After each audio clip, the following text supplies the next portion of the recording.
Hi, my name is Carrie Fitzgerald, and I am your student's AP Biology teacher. I just wanted to welcome you. Thank you for watching my video, Back to School Night. I am going to share a little presentation that I am going to use to kind of guide some information that I wanted to share with you. So again, my name is Carrie Fitzgerald, and I teach AP Biology here at MOT Charter. I always like to share a little bit of my background, my educational background. I went to the University of Rhode Island for college. There I earned a BS in secondary education and a BA in biology. It was actually a double major.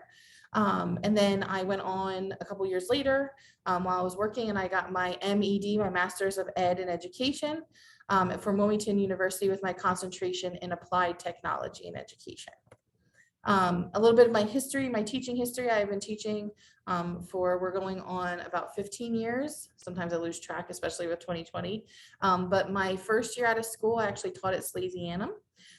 There I taught chemistry and biology. The next year, I actually moved on to St. Mark's High School, where I taught for 10 years. And I taught a number of courses, including chemistry, biology, astronomy, AP chemistry, and AP bio. I also moderated the student government there. I coach girls basketball at St. Mark's. And then now I'm here at MOT Charter. This is my 4th year at MOT Charter.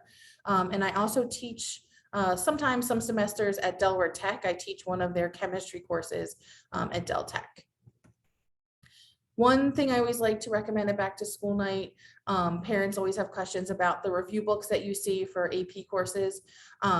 This is not a requirement for the course at all, but I like to make my recommendation if you were going to buy a prep book anyway. The one that I would buy would be this Princeton Review. Now the most current is the 2022 prep book. I looked today and it was $16.41 on Amazon. It's like a workbook type of thing where kids can write in it.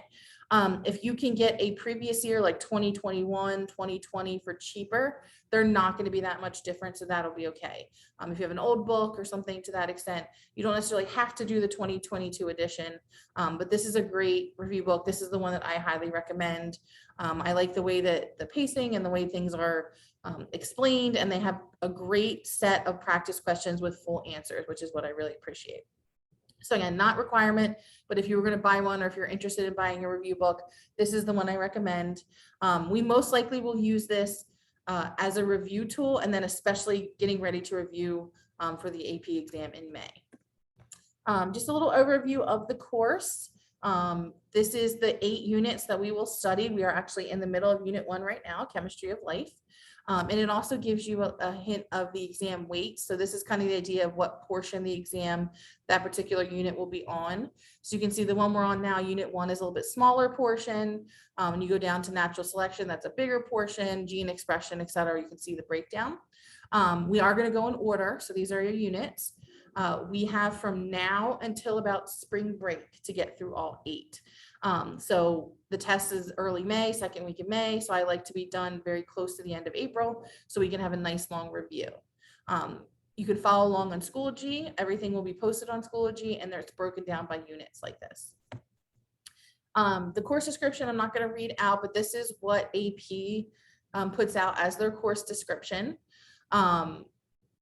It is all kind of aspects of biology with, I would say the one thing that is missing is the anatomy part. They took the anatomy out a few years ago. But other than that, it studies every concept, major concept in biological science. They strive to be inquiry-based, which is what we do at MOT Charter here anyway. So I try to do that as well. I wanted to give you a little hint because what I see or hear a lot from parents is, the testing. So for most students, this is their first AP class. And a lot of times they hear AP and they think honors, and that's not quite what this is.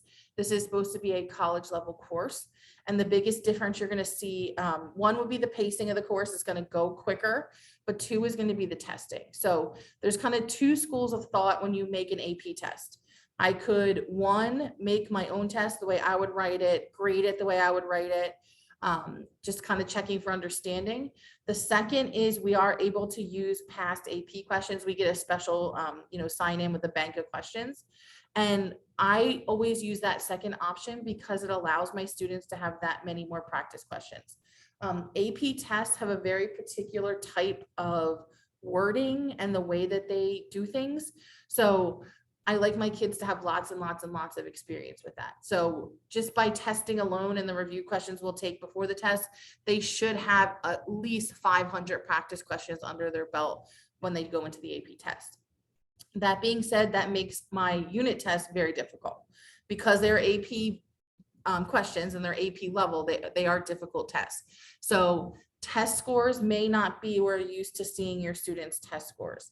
I do curve them because that is part of the AP as well. They curve their tests, but the questions are hard. So your student can study really hard and still may have trouble on the test. So I always like to share kind of an example. So you see here on the screen, there's actually 2 examples of questions.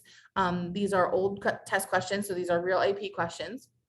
So it says, if the sun were to suddenly stop providing energy to the earth, most ecosystems would vanish. Which of the following ecosystems would likely survive longest after this hypothetical disaster? The answer here would be the benthic ocean, which is the bottom of the ocean. And the second one says, how does inefficient transfer of energy among trophic levels result in the typically high endangerment status of many top level predators? And the answer here would be A, the top level predators are destined to have small populations that are sparsely distributed. So if you notice with these 2 example questions, it's not just here's the definition, what does it mean?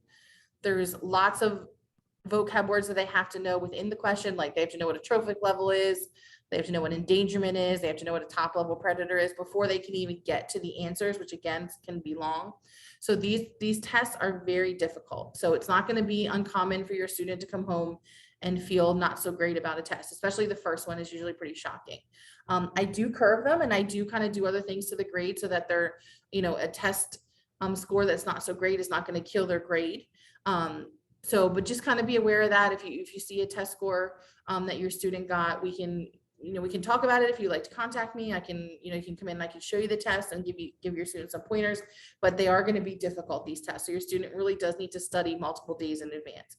And we will do plenty of review and practice, but they should be studying at least a week in advance. I use Schoology heavily, so all my work is assigned through Schoology. It's graded through Schoology. I also have a live calendar. It's a Google Doc calendar that you're free to look at. I'm going to send it an email later with the link to it, and that's going to give not only past assignments, I'm going to leave about a week past still on there, but future assignments as well. Due dates, all those kind of things. If you need an access code to Schoology, if you're not on Schoology yet, I strongly encourage you to get on Schoology. It's the easiest way for me to communicate with you quickly. Again, that's your grades up to date. That's comments on the grades. You can see, why grades are a certain way. So if you don't have access to Schoology, go ahead and contact the front office and they will be able to get you set up with that. We use a normal grading scale, so 90 to 100A, 80 to 89B, etc. And I use the MOT grading system. So the 40% formative, 40% summative, prep and reflect and review are both 10. For the most part, reflect and review and preparatory will just be completion assignments. That is one of the ways that I want to kind of pad the grade is with those. And then the summative obviously test and lab reports, a couple of activities and kind of things like that, but that's what they'll mostly be.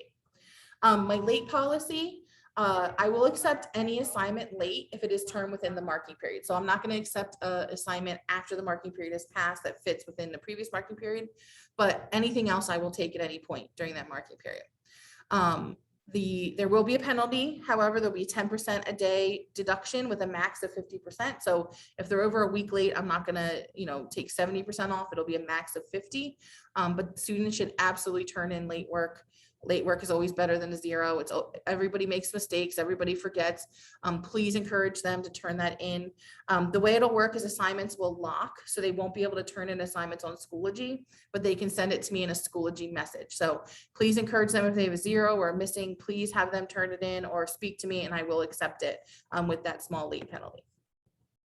AP Bio, again, is probably the first course that your student will struggle in. That's just the type of student that I have in that class. And a lot of their success is going to be what they're doing in class and outside of class. So having good habits, like I said, studying multiple days before, how are they studying? I'm going to go over that with them, how to study. So for example, the perfect example is we have a lecture on Friday. We do about 2 to 3 lectures per unit. And again, it's to help them practice with lecture and taking notes. So they have available to them since beginning of the week, since Monday. They've had a note prep assignment, which is for their notebook to get ready to take notes. They have the full lecture on video that they can watch, and I encourage them to watch before they come into class. And those are the good habits that are going to help them understand the lecture when they get to me on Friday, so they're not, you know, just kind of coming in cold. That is going to be some of the first questions I ask. If your student is struggling a little bit, or you want to kind of know what they can do better, you know, are they doing their lecture prep? Are they doing their study guides effectively? Are they doing their worksheets effectively? So a lot of that is stuff that I won't check or grade, but will make a big difference when it comes to their test grades and their overall achievement in the course. If you have any questions, I encourage you to contact me. My email is on the screen. I check my email multiple times a day. I'll get back to you usually within 24 hours business. Sometimes on the weekends it might not. Sometimes I can, but sometimes it might not. That is my, you know, I encourage you to contact me that way. Anything you want to discuss, we certainly can start it on an email. And then if we need to set up a Zoom or anything like that, I really encourage you to contact me with any questions or comments or anything you want to discuss. So I hope, you know, you've enjoyed my video. I hope your kiddos are enjoying class so far. I've only been in a few weeks, but I enjoy having them. They seem to be having a good time. So again, it was nice meeting you through this video, and I hope to see you soon.